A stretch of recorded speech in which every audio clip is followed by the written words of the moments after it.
श्री स्वामी समर्थ। मी प्रांजली। सर्वात अगोदर तुम्हाला मूळ जे सांगते, कारण आपण मूळ सोडतो आणि बाकी सगळे मग उपाय कर, हे कर, ह्या वस्तू घरात ठेव, त्या वस्तू घाल करतो, कशाचाच रिझल्ट मिळत नाही। मग शेवटी आपण निराश होतो की चला या गोष्टी सगळ्या खोट्या आहेत, काहीच गोष्टी काम करत नाहीत। मग आपलं एक असे थॉट प्रोसेस जी आहे ती बऱ्याच जणांची बनून जाते। तर पहिली गोष्ट तुमची कुलदेवी आणि तुमचे कुलदैवत। जसं मी तुम्हाला आता उदाहरणासाठी सांगते की आमची कुलदेवी आहे तुळजापूरची तुळजाभवानी आणि आमचे कुलदैवत आहेत तिरुपती बालाजी। तर असं प्रत्येकाची कुलदेवी आणि कुलदैवत असतात।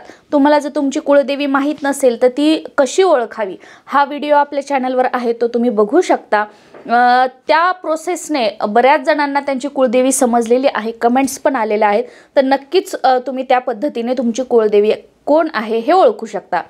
पिढ्यानपिढ्या जे आपले पूर्वज आहेत, प्रत्येक वर्षी ज्या देवीचा आणि ज्या दैवताचा मान सन्मान करतात, कुळाचार कुळधर्म करतात, अशा कुळदेवीचा आणि कुळदैवत जे असतात त्यांची सेवा करणं, त्यांची उपासना करणं, त्यांचं स्मरण करणं हे आपलं प्रथम कर्तव्य आहे। आणि त्यानंतर मग इतर जे तुम्ही इतर देवांची जी सेवा करता, उपास, व्रत, वैकल्य, उपाय, ह्या गोष्टी नंतर आल्या। अगोदर कुळदेवी आणि कुळदैवत तुम्ही इतर सगळ्या गोष्टी करताय आणि हे मेन यांना सोडताय, तर तुम्हाला कशाचाच म्हणजे आपण म्हणतो ना की अनुभव किंवा प्रचिती किंवा कोणत्याच उपायाचे रिझल्ट तुम्हाला लवकर बघायला मिळणार नाहीत।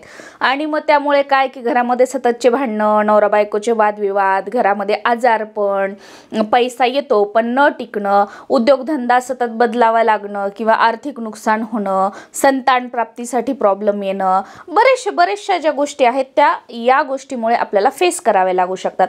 तर आता आमची तुळजाभवानी आहे, तर तुळजाभवानीचा वार आहे मंगळवार आणि कुलदैवत आहे तिरुपती बालाजी, तर त्यांचा वार आहे शुक्रवार। तर सर्वात अगोदर तुमच्या कुलदेवीचा जो वार असेल आणि तुमच्या कुलदैवताचा जो वार असेल, तर त्या दिवशी काय करायचं, दिवसभर तुम्हाला खूप काम असतं, तुम्हाला वेळ नाहीये, काय नाही, सगळ्या गोष्टी ठीक आहेत, पण तुमच्या कुलदेवीचा जो वार आहे आणि तुमच्या कुलदैवताचा जो वार आहे त्या दिवशी संध्याकाळी दिवे लागणीला देवासमोर दिवा लावायचा, अगरबत्ती लावायची। तुमची जी कुलदेवी असते, तर जसं की आमचं मंगळवार आहे, मग मंगळवारी कुलदेवीच्या मूर्तीला संध्याकाळी हळद कुंकू अर्पण करायचं, कुंकुमार्चन करायचं आणि त्यानंतर काहीतरी गोडाचा नैवेद्य दाखवून, जसं खीर असेल, एखादं फळ असेल, साखर असेल, दूध साखर असेल, काहीही, पण शक्यतो प्रत्येक मंगळवार खीर बनवून त्याचा जर नैवेद्य दाखवला तर अतिशय उत्तम आपल्या कुलदेवीला।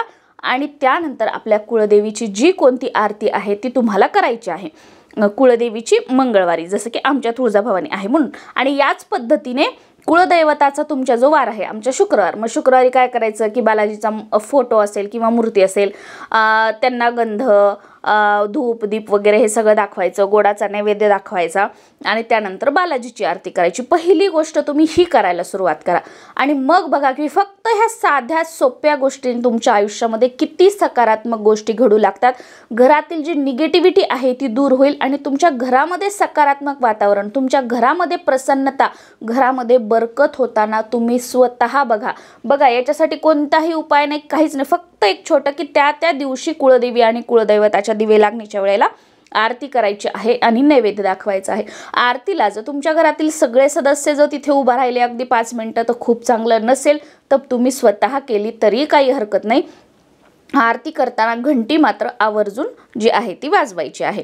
आता जेव्हा आपण ही आरती करतो त्यावेळेला सुरुवातीला तुम्ही कोणत्याही देवी देवतांची आरती करा, सुरुवातीला गणपतीची आरती घ्यायची, गणपतीची आरती म्हणायची आणि त्यानंतर आपल्या कुलदेवीची किंवा कुलदैवताचा वार असेल तर तुमच्या कुलदैवताची आरती जी आहे ती तुम्हाला म्हणायची आहे।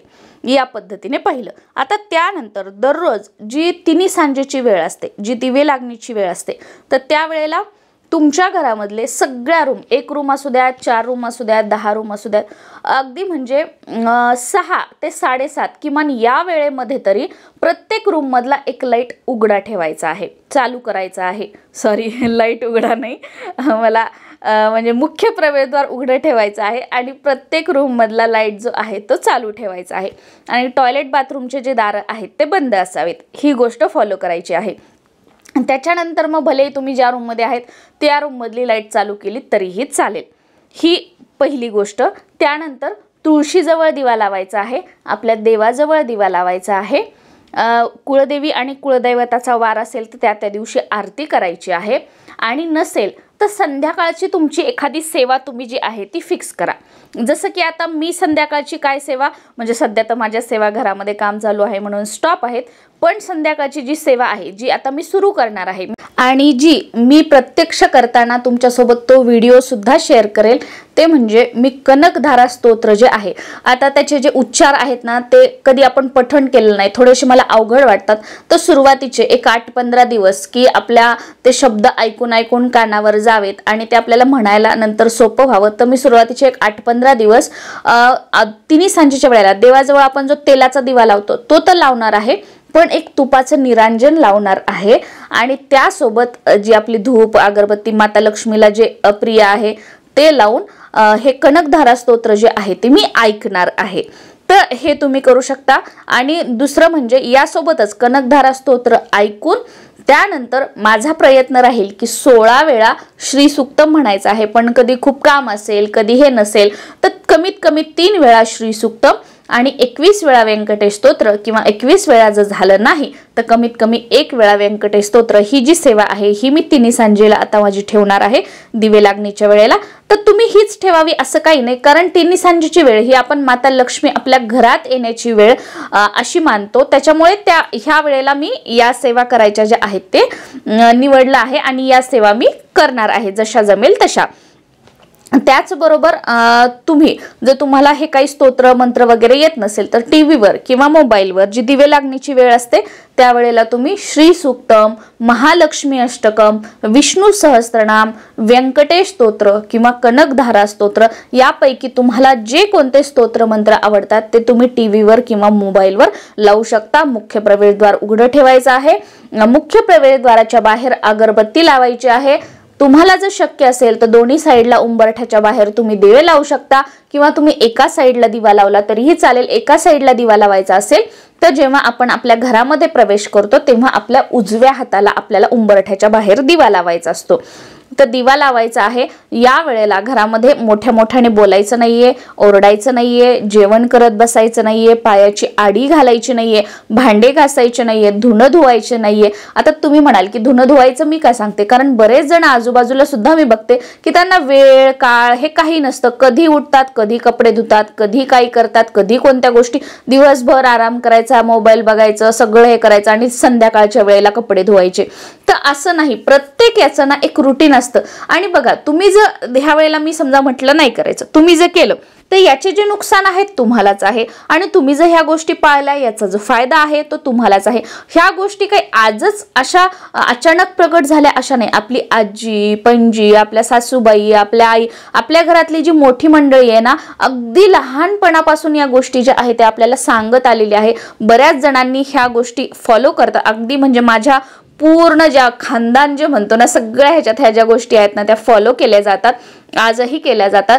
आणि तुम्ही म्हणजे करा, याचं आपल्याला चांगलंच आहे. कारण जुनी लोक बघा त्यांच्या कोणताही वास्तू करत नव्हती, कोणत्याही वस्तू घालत नव्हती, काही घरात वस्तू ठेवत नव्हती, पण ह्या ज्या चांगल्या सवयी आहेत त्या चांगल्या काही गोष्टी फॉलो करून ना ते अगदी सुखी आणि आनंदी राहत होती. अगदी हेच बघा की आता आपल्या सासूबाई, आपली आई, मामा मामी असतील, ते हे काय आपण जेवढं करतो तर तेवढं करत नाही, पण ते सुखी आहेत, आनंदी आहेत. कारण का की ते जे काही रिच्युअल असे आहेत जे अगदी म्हणजे जुन्या काळापासून चालत आलेले आहेत त्या गोष्टी फॉलो करतात आणि त्याचे सकारात्मक प्रभाव सुद्धा त्यांना बघायला मिळतात. तर या पद्धतीने ह्या कमीत कमी 3 गोष्टी जर यातल्या कोणत्या तुम्ही संध्याकाळी दिवे लागणीच्या वेळेला करायला सुरुवात केली तर नक्कीच तुम्हाला तुमच्या घरामध्ये सकारात्मक प्रभाव जो आहे तो बघायला मिळेल. तुमच्या घरात कधी गरिबी राहणार नाही, आजारपण राहणार नाही, भांडणं होणार नाहीत किंवा व्यसन वगैरे या गोष्टी राहणार नाहीत. बघा संसार म्हटलं की भांड्या लागेल, पण असं नाही की खूप टोकाला जाणार आणि 12 महिने तेच घरात राहणार, असं कधीच होणार नाही.